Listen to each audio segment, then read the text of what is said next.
Y quiero hablar acerca de la esperanza entre dos siglos, entre lo que es el siglo presente y el siglo venidero. Esperanza entre dos siglos. La Biblia dice en Apocalipsis 22:20, el que da testimonio de estas cosas dice, ciertamente vengo en breve, amén, sí, ven Señor Jesús. Y cuando hablamos de la segunda venida, el retorno de Cristo, hay diversas reacciones. Hay personas que esto de el retorno de Jesús o hablar del final del tiempo le provoca quizá temor. Alguien comentaba que cuando era niño en una ocasión escuchó a la abuelita decirle en una conversación, se va a acabar el mundo. Y su mente infantil quedó tan impresionada con esa idea que comenzó entonces a buscar, ¿verdad? A tomar esas previsiones para el fin del mundo. Era un niño. Así que tomó una caja de zapatos vacía y comenzó a llenarla de las provisiones en caso de que el mundo se acabara. Esas cosas indispensables, artículos indispensables para la supervivencia. Así que echó una Coca-Cola, echó unas galletas, puso allí unos juguetes pequeños que tenía porque eran lo que eran las cosas de primera necesidad para él, y eso era lo importante, tenerlo en una cajita. Y por lo menos pensaba él, con una Coca-Cola y unas galletas y un juguete yo puedo sobrevivir al fin del mundo. Y las reacciones son diversas. Las reacciones pueden ser como esta reacción de este niño, quizá un poco más infantil. Las reacciones pueden ser más maduras en otros casos. Pero tanto la muerte como la idea del fin del mundo o el fin de los tiempos causa muchas reacciones en las personas. Reacciones diferentes. Hace algunos años atestiguamos ese cambio, ¿verdad?, de milenio, ya van 22 años. Y cuando vino ese cambio de milenio, mucha gente pensaba que el mundo se iba a acabar. Ya van 22 años de eso, pero la gente tenía miedo. Yo recuerdo que la gente pensaba que en la víspera del año 2000 se acababa el mundo, que se iba quizás a dañar todas las computadoras, el Y2K, todo aquello que la gente creía. Y en el 2012... según el calendario maya, algunos estaban haciendo predicciones de que el mundo se iba a acabar. Y hasta vimos películas que se llaman así, 2012, porque todo el mundo creía que el mundo terminaba en esa época. Entonces nos llega la pandemia en el 2020 y parecía que el mundo se iba a acabar. Y vi gente con miedo, gente temerosa. Y vi con razón, ¿no? Realmente la epidemia era algo serio. Pero mucha gente comenzaron a hablar en términos apocalípticos, el mundo se va a acabar, y hablaban de muchas cosas, ¿verdad?, de los últimos tiempos. Y ya no se habla, porque la pandemia ha ido disminuyendo, ¿verdad?, aminorándose en un sentido. Pero no se habla de esos términos en los círculos cristianos. Y la idea del fin del mundo en realidad fascina a muchos y a otros les atemoriza. Y a nosotros, los que tenemos una relación creciente con Cristo, ¿qué nos debe provocar o causar? ¿Nos debe provocar miedo, temor, este pavor? ¿O nos debe provocar lo que dice Apocalipsis 2:20? Lo que nos dice Apocalipsis 2:20. Y vimos en la Escritura precisamente un anhelo, o 22:20 debo decir, ciertamente vengo en breve, amén, sí ven Señor Jesús, un anhelo de que Él regrese realmente a este mundo. Una expectativa que no es temerosa, es una expectativa que realmente es llena de gozo y alegría. Es una expectativa donde queremos que Él regrese, que Él retorne a este mundo. Entonces la Escritura es la autoridad máxima sobre este tema. No hay nadie que esté por encima de eso. Nos da suficiente información para que nuestro corazón esté seguro, firme, confiado en la verdad de la palabra de Dios. Y lo que quiero que miremos acerca de los últimos tiempos o las últimas cosas de la historia de este mundo. Es muy breve en esta tarde, pero en la teología esto se llama escatología. Y usted ha escuchado la palabra que yo le he mencionado antes y algunos la han estudiado en seminarios aquí y en institutos. Pero escatología es precisamente cuando hablamos de ese fin de la historia del mundo, ¿no?, de los tiempos finales, de las últimas cosas en escatología. Y mi propósito no es darles ahora a ustedes un mapa detallado de acontecimientos futuros, ni predicciones o interpretaciones tampoco, ¿verdad?, sensacionalistas, revelaciones ocultas, nada de eso. Mi propósito más bien es presentar un marco bíblico de referencia por el cual tú puedes darle sentido a la información de la Escritura, de este tema. Y lo que buscamos es entender, comprender un poco por qué está allí esa realidad en la Escritura.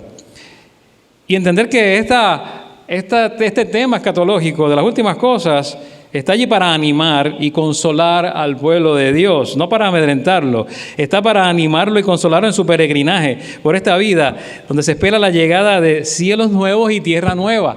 Entonces es algo bueno, no negativo. Es decir, que sepamos cómo vivir el presente a la luz del futuro cierto, certero y seguro para los que están en Cristo. Y para que nuestra esperanza se reavive a pesar de los problemas, se reavive a pesar de las dificultades presentes, se reavive a pesar de las dificultades, y digamos de todo corazón, eso que dice Apocalipsis, ciertamente ven así, amén, sí ven Señor Jesús.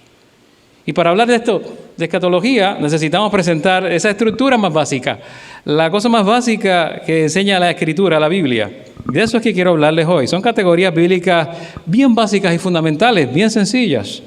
No son complicadas, que abarcan lo que podamos decir referente al fin de los tiempos. Y cualquier dato, cualquier detalle, descripción, debe encajar dentro de este marco de referencia que yo voy a presentarles hoy, esta escatología que estaremos remarcando hoy. Y en la Biblia encontramos un esquema o estructura sencillo. Así que divide la perspectiva histórica del desarrollo del reino de Dios en dos grandes frases o etapas. Dos grandes frases o etapas llamadas este siglo, número 1, y el siglo venidero. El siglo venidero, número 2. Este siglo y el siglo venidero. Y pudiera confundirnos un poco este concepto si lo tomamos muy literal, ¿verdad? Si lo tomamos muy literal. Este siglo y el siglo venidero. Pudiera confundirnos la palabra siglo, pues nosotros la miramos como 100 años literales, ¿verdad? Como normalmente se hace, ¿no? En nuestra manera de medir el tiempo. Y la realidad es que la Biblia tiene otro sentido. Se trata de una etapa en el espacio y en el tiempo que puede abarcar hasta miles de años. Una etapa en el espacio y en el tiempo que puede abarcar miles de años, no solamente 100 años literales. Eso es lo que se refiere al siglo presente y siglo venidero. Y muchos de nosotros quizás hemos vivido entre dos siglos, ¿verdad? Algunos no. Algunos de los que están aquí no han vivido entre dos siglos. La verdad es que algunos de nosotros somos del siglo pasado. Están diciendo amén. Levanten la mano los que son del siglo pasado. Aquí hay unos cuantos que somos del siglo pasado. Tenemos mucha gente con 2 siglos aquí. Con 2 siglos. Bueno. Pero están las generaciones emergentes. Esas que son del siglo XXI, ¿verdad? Aquí hay muchos del siglo XXI. ¿Dónde están los que no vieron el siglo XX? Aquí tiene que haber gente que nunca vio el siglo XX. 2 aquí. ¿Quién más? Valerie casi. Casi. Nació en el 99. ¿Verdad? Son los de este siglo. Hay gente de 2 siglos aquí, de ambos, o que han vivido en ambos. Y eso puede confundir, pero esta palabra, este concepto no se refiere a esos siglo XX y siglo XXI. Es la manera en que nosotros lo medimos normalmente el tiempo, pero aquí se habla de aion en griego. Se refiere no solo a un tiempo, sino a un tiempo grande de espacio. Una manera de entenderlo en español sería como un guión en medio de 2 palabras, ¿verdad? Es como un guión en medio de 2 palabras. Mundo, edad. Así que siglo en este contexto bíblico es el mundo, edad, ¿verdad? Se designa un tiempo, una época, una edad en la que suceden eventos, situaciones y se vive una realidad tangible. Ese es el aion que vemos aquí en la Escritura. Y para ver un poquito lo que dice la Biblia sobre estos siglos, hay 16 lugares donde podemos verlo. Yo voy a mencionar solo 3, ¿verdad? 3 pasajes. Lo dice Mateo 12:32. A cualquiera que dijera alguna palabra contra el Hijo del Hombre, le será perdonado. Pero al que hable contra el Espíritu Santo, no le será perdonado ni en este siglo ni en el venidero. Ni en este siglo ni en el venidero. Así establece las 2 épocas que estoy mencionando, espacios de tiempo. Ahora, lo otro sería este pasaje de Marcos 10, 29 al 30, donde dice: respondió Jesús y dijo, de cierto os digo que no hay ninguno que haya dejado casa o hermanos o hermanas o padre o madre o mujer o hijos o tierras por causa de mí y del Evangelio, que no reciba 100 veces más ahora en este tiempo casas, hermanos, hermanas, madres, hijos y tierras con persecuciones, y en el siglo venidero, la vida eterna. Y establece nuevamente la diferencia de un siglo y otro. Efesios 1, 20 al 21. Allá está el apóstol Pablo hablando. Y nos dice: la cual operó en Cristo, resucitándole de los muertos y sentándole a su diestra en los lugares celestiales, sobre todo principado y autoridad y poder y señorío, y sobre todo nombre que se nombra, no solo en este siglo, sino también en el venidero. Entonces hay que entender esto. ¿De qué está hablando la Biblia en estas categorías?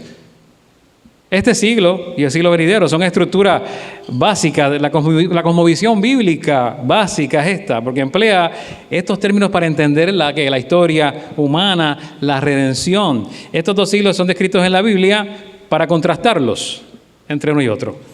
Este siglo y el venidero son estados diferentes cualitativamente diferentes, es decir, su calidad es diferente.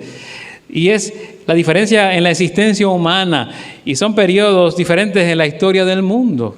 Y tenemos que entenderlo así. Si miramos la palabra también en Lucas 20, 34 al 36, nos da otra idea de esto. Dice, entonces respondió Jesús y les dijo, los hijos de este siglo se casan, se dan en casamiento, mas los que fueren tenidos por dignos de alcanzar aquel siglo y la resurrección de entre los muertos, ni se casan ni se dan en casamiento, porque no pueden ya más morir, pues son iguales a los ángeles y son hijos de Dios al ser hijos de la resurrección. Entonces quiero que te sitúes y te pregunto, ¿en qué siglo vives? Nuevamente, ya no es el siglo XX lo que estamos hablando, no es el siglo XXI. ¿Estás en este siglo o en el siglo venidero? Quiero que miremos el contraste. Este siglo es malo, dice la Escritura. El siglo venidero es bueno. Este siglo tiene los hijos de este siglo. Y el siglo venidero tiene los hijos de luz. En este siglo habrá persecuciones para los discípulos. El otro siglo se caracteriza por la vida eterna para los discípulos. La Biblia dice, no os conforméis a este siglo, no tomen la forma, no vivan como la gente en este siglo, transformaos por la renovación de vuestro entendimiento. Hay otra manera de vivir en el siglo venidero. La Biblia dice que Satanás es el Dios de este siglo, el príncipe de este mundo. Pero la Biblia dice que la gloria de Cristo, que es la imagen de Dios, es lo que vamos a ver en el siglo venidero. La Biblia dice que hay un presente siglo malo y un siglo futuro de justicia. Todo esto está en la Escritura. La Biblia dice que anteriormente andábamos conforme a la corriente de este siglo, cuando estábamos sin Cristo. Conforme a la corriente de este siglo. Pero ahora andan los santos, los hijos de Dios, ahora andan conforme a los valores del siglo venidero. Hay una diferencia abismal aquí. Y la diferencia entre estas dos grandes categorías, etapas históricas de la relación de Dios y la humanidad, es que ese llamado este siglo es un tiempo en el que permanecen separados lo celestial y lo terrenal. Y por lo tanto, las personas en el ámbito terrenal no obedecen voluntaria y plenamente a Dios. Se levanta gente malvada que se opone a Dios y a su pueblo. Es decir que este siglo la gente no obedece a la voluntad de Dios en la tierra como en el cielo. Y este siglo en la Biblia es representado como un siglo caracterizado por la maldad, como dice Galatas 1:4 en la palabra del Señor. Nos dice específicamente el cual se dio a sí mismo por nuestros pecados para librarnos del presente siglo malo. ¿Quién? Jesús. Conforme a la voluntad de nuestro Dios y Padre. Él se entregó para librarnos del presente siglo malo. Porque si no, no podemos vivir conforme a la voluntad de nuestro Padre Dios. Además, el llamado a este siglo en la Biblia, si lo miramos en el Nuevo Testamento, se nos presenta como llegando a su final. Se está acabando, se está agotando. Este siglo se está acabando. Ese siglo malo está terminando, se está desgastando. El tiempo se la está agotando ya. Y desde tiempos del Nuevo Testamento, este siglo languidece y está en sus últimos días. Está presente, pero está en sus últimos días. Mira lo que dice 1 Corintios también, la palabra de Dios, 10:11. Todo esto le sucedió como ejemplo y quedó escrito como advertencia para nosotros, los que vivimos en los últimos tiempos. Tú vives en los últimos tiempos. Yo vivo en los últimos tiempos. No hay que esperar mucho para los últimos tiempos. Estamos en el fin de este siglo presente. Ya este tiempo estaba presente en el tiempo de Pablo. Pablo es el que está escribiendo aquí. Y está diciendo que ya él vivía, ¿dónde él vivía? En los últimos tiempos, en los últimos días. Desde tiempos de Pablo se estaba en los últimos días o postreros días. Imagínense nosotros, con 2000 años de diferencia de la vida de Pablo. Estamos en los últimos días no por lo que dicen las profecías mayas, y no porque haya una pandemia mundial o un caos, no porque haya una guerra en Ucrania. No es eso, es que desde el Nuevo Testamento estamos en los últimos días, desde el tiempo de Pablo.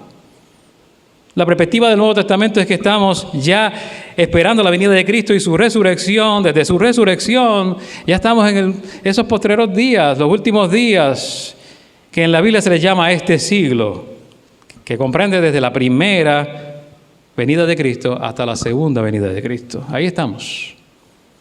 Y si no lo habíamos visto, pues por lo menos lo vemos en la Escritura. Ahora, la esperanza bíblica de principio a fin es que un día el llamado siglo malo, este siglo, terminará por completo. Y esa separación del cielo y la tierra se acabará, esa disparidad. Y serán lo mismo. La voluntad de Dios será obedecida en la tierra, así como es obedecida en el cielo algún día. El reino de Dios estará establecido plena y eternamente en la tierra. Y a esa fase histórica se le llama siglo venidero.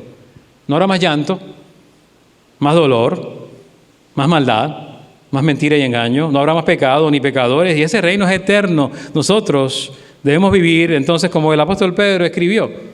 Es lo que nos llama la Biblia a hacer. La Biblia dice, pero nosotros esperamos con entusiasmo, entusiasmados, los cielos nuevos y la nueva tierra que Él prometió, un mundo lleno de la justicia de Dios. Ese debe ser nuestra alegría mayor, nuestra expectativa mayor, nuestro deseo, que queremos ver precisamente y esperamos los cielos nuevos y la nueva tierra. ¿Y por qué esperamos con entusiasmo? Porque la Biblia dice de los creyentes que Él, Dios, ¿qué va a hacer?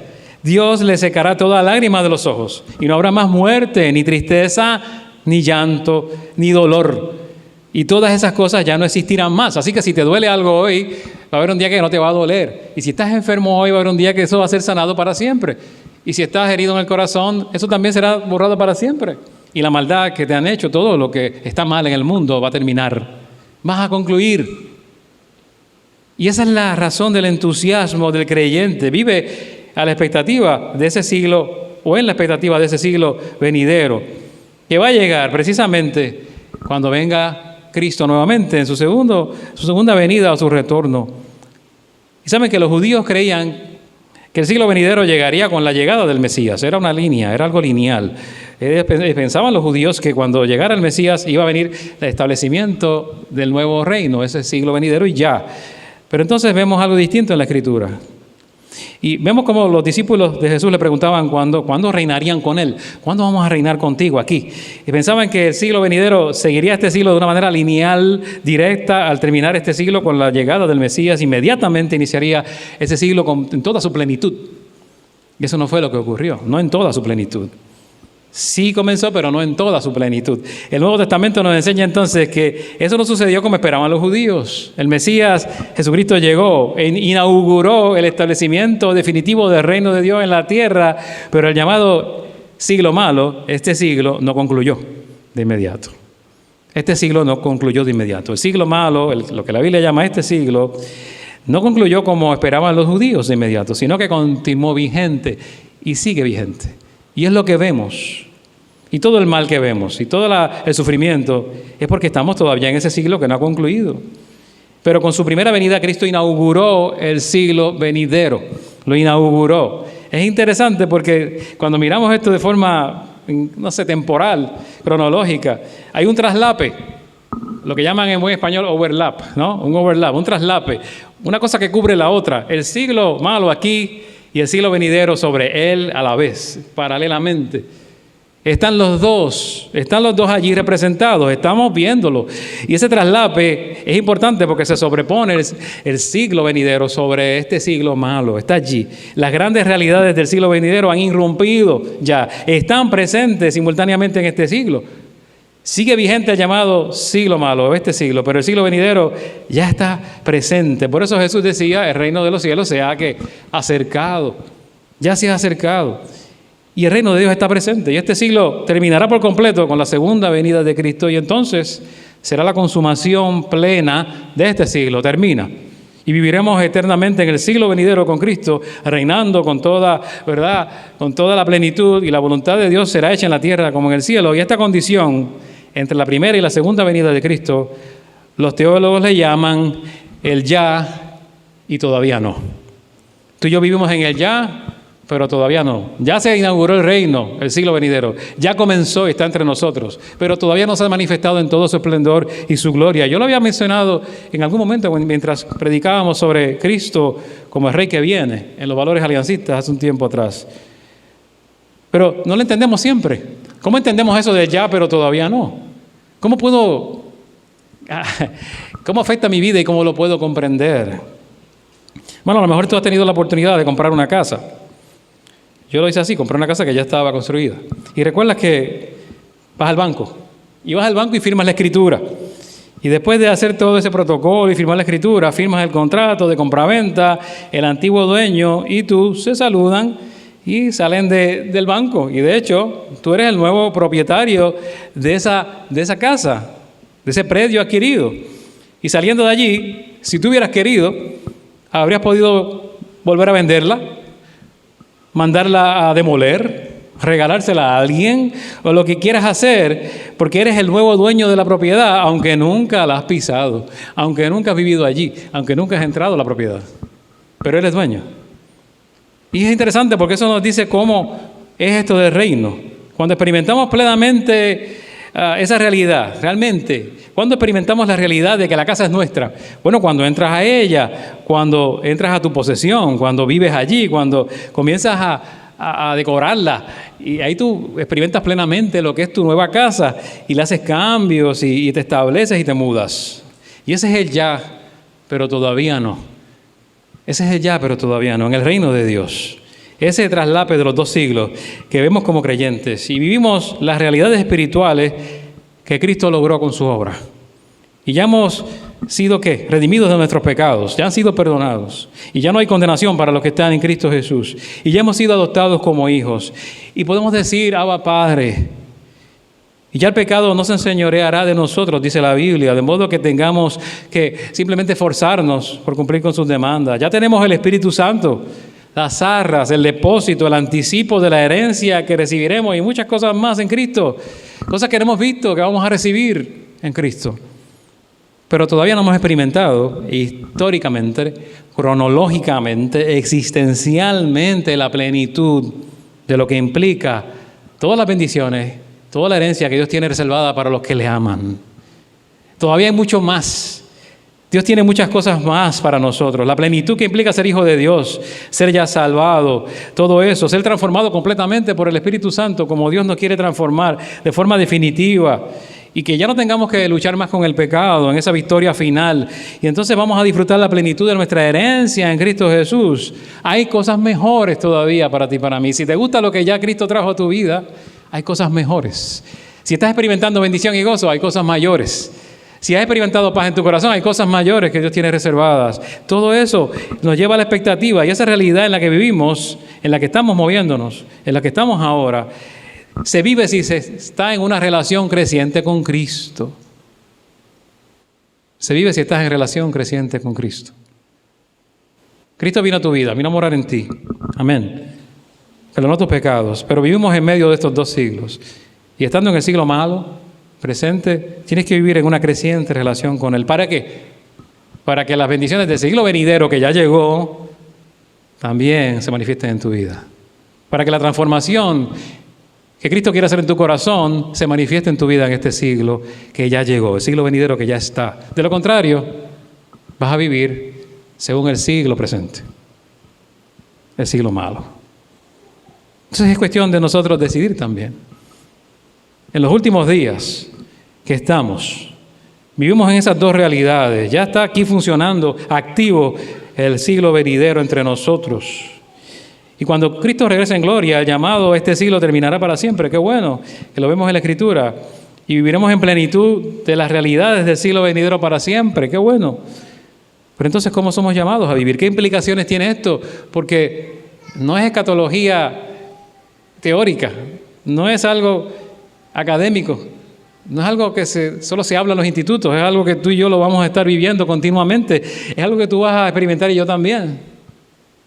Y tenemos que decidir cómo vivir, estando en esos 2 siglos, mientras esperamos la plenitud, la culminación de este siglo presente malo y la llegada completa del siglo venidero en toda su plenitud, cuando Cristo regrese.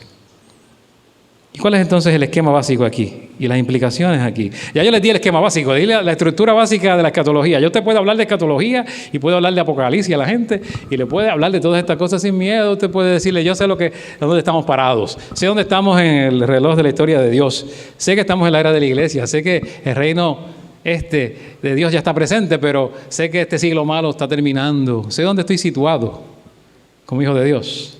Sé dónde estoy parado. Esto tiene implicaciones.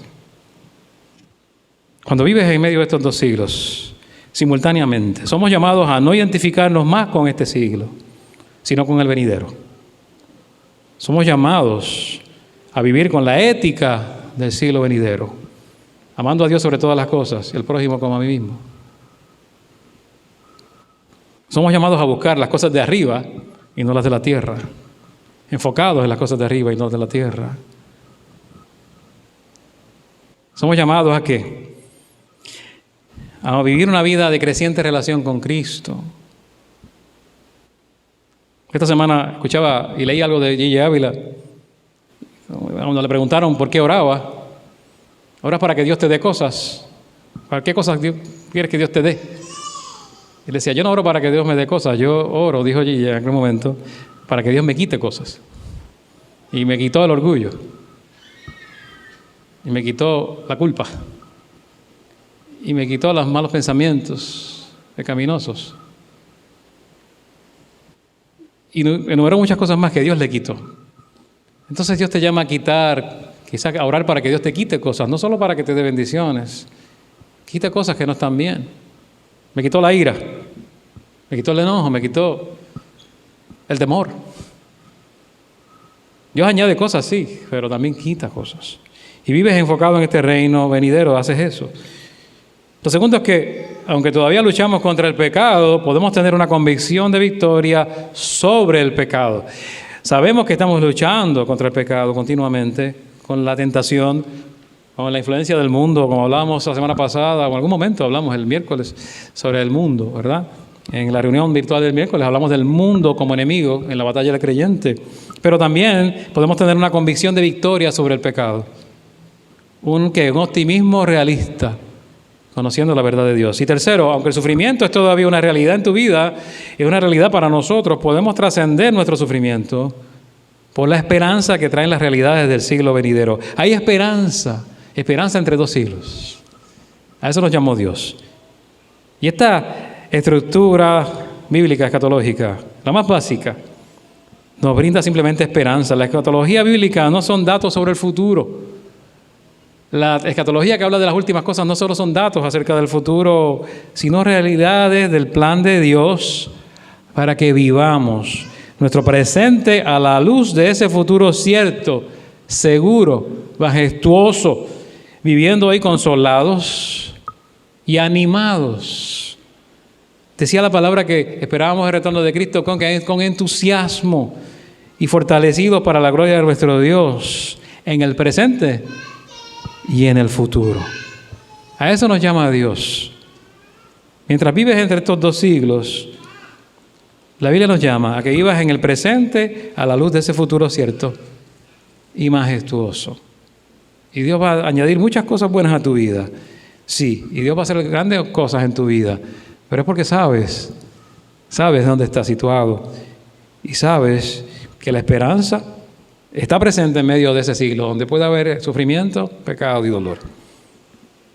Y yo les invito simplemente a que oremos para que podamos vivir de la manera que Dios nos dice que vivamos, esperando cielos nuevos y tierra nueva, entusiasmados ante el retorno de Cristo, diciendo amén, sí, ven Señor Jesús, anhelamos tu retorno, pero mientras esperamos, te servimos, te amamos, mantenemos una relación contigo, creciente, íntima. Y les invito a orar. Padre, bueno, te damos gracias en esta tarde. Gracias porque la Escritura nos da hasta un esquema básico de lo que son tus planes, cuáles son tus propósitos para la historia del hombre y la humanidad. Y no es complicado, ni tan complicado cuando miramos lo que tú has dicho claramente y revelado en tu palabra.